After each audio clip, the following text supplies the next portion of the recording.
찬송가 346장으로 찬송하겠습니다. 346장 찬송입니다.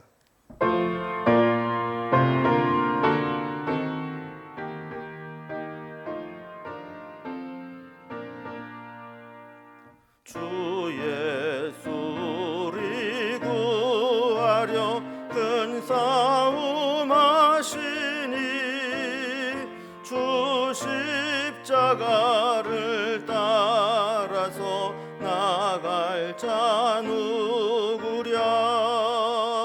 큰 환난 핍박 당하고 또 고통 많으나 제 십자가를 지고서 늘 참는 이로다. 주 예수 고난 당할 때 저 원수 위하여 죄 용서함을 빔같이 또 빌 자 누구랴. 저 순교자가 죽을 때 그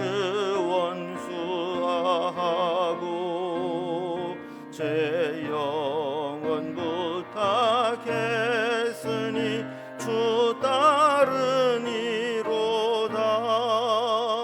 저 택함 받은 사도들 주 성령 받은 후 큰 환난 고통 당할 때 다 참고 이겼네. 그 험한 고난 넘어서 저 천성 갔으니 주 예수 믿는 우리도 본받게 하소서.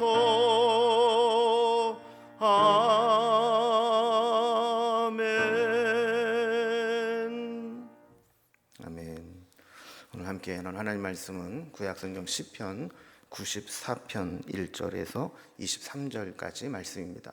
시편 94편 1절에서 마지막 절까지 구약성경 871면입니다. 말씀을 제가 봉독하겠습니다.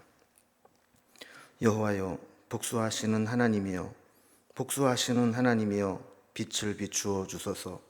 세계를 심판하시는 주여, 일어나사 교만한 자들에게 마땅한 벌을 주소서. 여호와여, 악인이 언제까지 개가를 부르리이까. 그들이 마구 짓거리며 오만하게 떠들며 죄악을 행하는 자들이 다 자만하나이다. 여호와여, 그들이 주의 백성을 짓밟으며 주의 소유를 곤고하게 하며 과부와 나그네를 죽이며 고아들을 살해하며 말하기를 여호와가 보지 못하며 야곱의 하나님이 알아차리지 못하리라 하나이다. 백성 중에 어리석은 자들아, 너희는 생각하라. 무지한 자들아, 너희가 언제나 지혜로울까. 귀를 지으신 이가 듣지 아니하시랴. 눈을 만드신 이가 보지 아니하시랴. 뭇 백성을 징벌하시는 이, 곧 지식으로 사람을 교훈하시는 이가 징벌하지 아니하시랴. 여호와께서는 사람의 생각이 허무함을 아시느니라. 여호와여, 주로부터 징벌을 받으며 주의 법으로 교훈하심을 받는 자가 복이 있나니 이런 사람에게는 환난의 날을 피하게 하사 악인을 위하여 구덩이를 팔 때까지 평안을 주시리이다. 여호와께서는 자기 백성을 버리지 아니하시며 자기의 소유를 외면하지 아니하시리로다. 심판이 의로 돌아가니니 마음이 정직한 자가 다 따르리로다. 누가 나를 위하여 일어나서 행악자들을 치며 누가 나를 위하여 일어나서 악행하는 자들을 칠까. 여호와께서 내게 도움이 되지 아니하셨다면 내 영혼이 벌써 침묵 속에 잠겼으리로다. 여호와여, 나의 발이 미끄러진다고 말할 때에 주의 인자하심이 나를 붙드셨사오며 내 속에 근심이 많을 때에 주의 위안이 내 영혼을 즐겁게 하시나이다.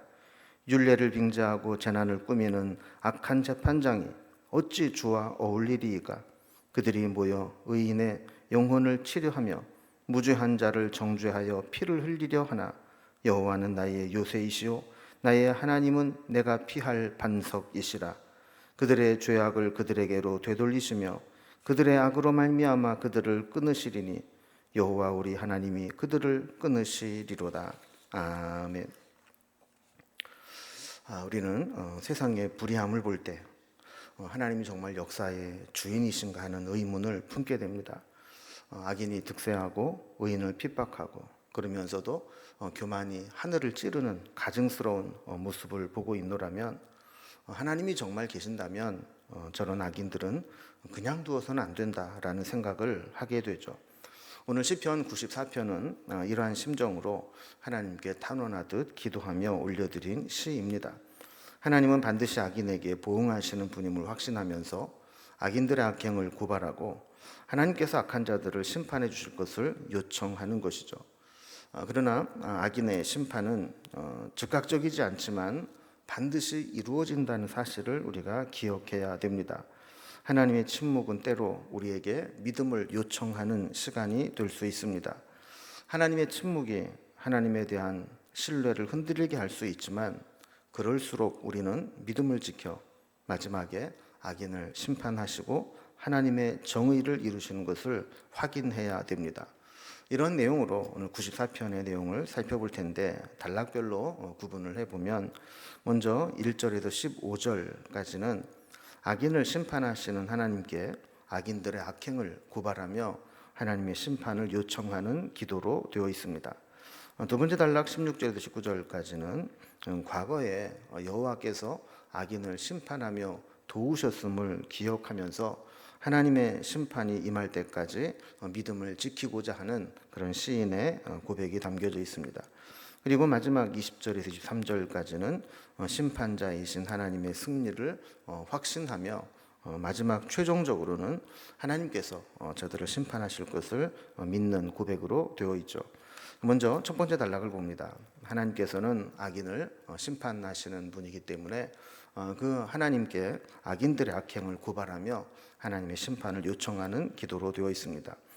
시인은 하나님에 대해서 고백하면서 복수하시는 하나님, 심판하시는 하나님으로 하나님을 부르고 있습니다. 그래서 1절에 보면 하나님을 복수하시는 하나님이요, 복수하시는 하나님이요 이렇게 거듭해서 부르고 있고 2절에서도 보면 세계를 심판하시는 주여 이렇게 심판자로 부르고 있죠.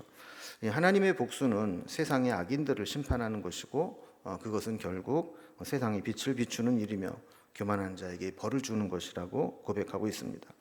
우리가 힘들고 억울한 일을 당하면 그것으로 끝이 아닙니다. 억울함을 하나님께 호소하는 성도들이 있다면 하나님은 그 기도를 들어주시기 때문입니다. 하나님께서 저들을 심판하지 않으면 악인들은 어떻게 할까요? 그 악인들의 그 기고만장한 모습들이 드러나게 됩니다. 3절에 보면 그들은 악을 언제까지 행할지 모를 정도로 계속해서 악을 행하며 지속적으로 승리의 개가를 부르게 됩니다. 악한 것에 제동이 걸리지 않는다는 겁니다. 4절에 보면 악한 자들이 교만이 충천해져서 마음대로 짓거리고 오만하게 떠들고 죄악을 행하며 자만하게 된다라는 겁니다. 그러면서 그런 것들은 믿음의 사람들을 조롱하는 것으로 들리게 되죠. 저들의 악행은 5절에서 주의 백성들을 짓밟으며 주의 소유를 곤고하게 한다 그랬습니다. 특히 6절에 보면 하나님께서 가장 싫어하시는 일들을 하게 됩니다. 과부와 나그네를 죽이며 고아들을 살해하며 그랬습니다. 보통 최소한의 양심이 있고 기본적인 이성을 가지고 있는 사람은 힘이 없고 연약한 사람들을 보면 측은한 마음이 드는 것이 당연합니다. 어떻게 하든지 도움을 줄 수 있다면 도움을 주고 싶어 합니다. 그런데 악한 자들은 그런 연약한 자들을 무자비하게 짓밟습니다. 이것이 얼마나 하나님을 진노하게 하는 것인지 모르고 그렇게 연약한 자들을 짓밟는다는 것이죠. 그래서 7절에 보면 자기네들이 이렇게 악을 행하고 못되게 굴어도 여호와는 보지 못하며 야곱의 하나님은 알아채지 못할 것이다 라고 하면서 하나님에 대해서도 두려움이 없이 죄책감도 두려움도 없이 악을 행하게 된다는 겁니다. 자, 악인들이 이렇게 득세하고 악을 행하게 될 때 성도들은 혼란스럽습니다. 어떤 사람은 아무리 지금 상황이 악인이 득세하는 것처럼 보이고 우리가 이해할 수 없는 고난을 당한다 할지라도 우리는 끝까지 믿음을 지켜야 된다라고 이야기할 것입니다. 그러나 어떤 사람들은 이런 상황이 지속되면 도대체 이런 상황에서 믿음이 무슨 소용이 있느냐고, 하나님을 믿는다는 것이 무슨 소용이 있느냐고 원망과 불평을 토해내게 될 것입니다. 자, 이런 일을 만난다면 우리는 어떻게 해야 될까요? 이런 논쟁을 하다가 믿음의 사람이 이야기를 꺼냅니다. 8절에 보면 이렇게 흔들리는 자들에게 이런 이야기를 한다는 겁니다. 백성 중에 어리석은 자들아, 너희는 생각하라. 무지한 자들아, 너희가 언제까지 지혜로울까라고 합니다. 지금은 이렇게 원망하고 불평하는 것이 마치 사실을 직시하는 것처럼, 똑똑한 것처럼, 잘난 척하는 것처럼 들리지만 언제까지 그럴 수 있다고 생각하느냐는 겁니다. 9절에 보면 악한 자들이 하나님을 보지 못하며 알아차리지 못한다고 교만을 떨었던 것에 대해서 정식으로 반박하게 됩니다. 어떤 반박이냐면, 하나님은 귀를 지으신 분인데 하나님이 듣는 것이 없겠느냐? 하나님은 눈을 만드신 분인데 어찌 보지 못하겠느냐? 이 말은 하나님은 악인들이 행하는 모든 것들을 다 지켜보고 계시고 그들의 소행을 다 들어서 알고 계신다는 겁니다. 그래서 10절에서는 징벌하시는 권세를 가지신 이가 너희들처럼 악을 행하는 자들을 징벌하지 않을 것 같으냐? 이렇게 이야기를 하면서 한번 좀 생각을 좀 해봐라 라는 겁니다. 그런데 이상한 것은 악한 자들에게는 이렇게 상식적이고 정상적인 생각이 안 들고 납득이 안 된다는 겁니다. 그래서 11절에서는 악한 자들이 생각지 못했던 것들을 이야기해 줍니다. 11절에 보면 여호와께서는 사람의 생각이 허무함을 아시느니라 그랬습니다. 누군가가 우리의 생각이나 의도를 다 꿰뚫고 알고 있다면 우리는 두려움에 빠질 수밖에 없습니다. 내 모든 계획과 심중에 있는 것들을 안다면 함부로 행동할 수가 없습니다. 아마 말도 제대로 꺼내지 못할 것입니다. 그런데 그 말을 하는 의도를 하나님이 다 알고 계시는데 무슨 말인들 자유롭게 할 수 있겠습니까? 그러면 성도들은 어떤 자세로 신앙생활을 해야 되는지에 대해서 교훈합니다. 12절에 보면 여호와여, 주로부터 징벌을 받으며 주의 법으로 교훈하심을 받는 자가 복이 있나니 그랬습니다. 우리가 징벌을 받는 것, 교훈을 받는 것, 그것 자체를 좋아하는 사람은 한 사람도 없습니다. 그런데 왜 오늘 본문에 보면 주께로부터 징벌을 받고 교훈을 받는 자가 복이 있다고 말씀을 하게 될까요? 우리는 교훈을 받고 때로 징벌을 받게 될 때 우리의 잘못을 깨닫게 됩니다. 징벌이 크면 클수록 우리의 잘못이 얼마나 심각한 것인가를 깨닫게 되는 것이죠. 만약에 우리가 죄를 지어도 아무런 제재도 받지 않고 아무런 불이익도 없이 하나님으로부터 그 어떠한 징계도 받지 않는다면 이 세상은 무법천지가 될 것입니다. 그러나 잘못했을 때 그로 인해서 징벌을 받게 되면 내 잘못이 얼마나 심각한 것인지를 깨닫게 되고 또한 우리 안에 고질병인 교만을 버릴 수 있기 때문에 그런 것이죠. 그래서 13절에 있는 말씀과 같이 이런 사람들은 환난 날을 피하게 되고 악인을 심판할 구덩이를 팔 때도 평안을 주신다라고 고백합니다. 악한 자들은 날뛰는 것들이 사실은 자기가 묻힐 구덩이를 파는 것과 같다라는 것이죠. 여기에 반해서 하나님의 백성들은 하나님이 절대로 버리지 않으십니다. 오히려 하나님 백성들이 어려움을 당할수록 하나님은 더 가까이 다가오셔서 그들을 지키고 보호해 주시는 것이죠. 그래서 14절에 있는 말씀과 같이 하나님은 자기 백성을 버리지 아니하시고 자유의 소유된 하나님의 자녀들을 외면치 않으시는 겁니다. 그리고 15절에 있는 말씀과 같이 마지막에는 심판이 의로 돌아가게 된다라고 고백을 하게 된다라는 것이죠. 그러니까 악인들이 득세하는 것처럼 보이고 온갖 만행을 다 저지르지만 하나님께서는 이 모든 것들을 다 지켜보고 계시고 하나하나 다 누적시켜서 심판의 때를 기다리고 있다라는 겁니다. 자, 그러면서 우리가 흔들릴 때마다 이 두 번째 단락을 보면 하나님께서 악인을 심판하고 하나님의 자녀들을 도우셨던 것들을 기억하라라고 권면합니다. 시인은 이제 하나님을 바라봅니다. 과거에 특히 악인들을 심판했던 내용들을 기억합니다.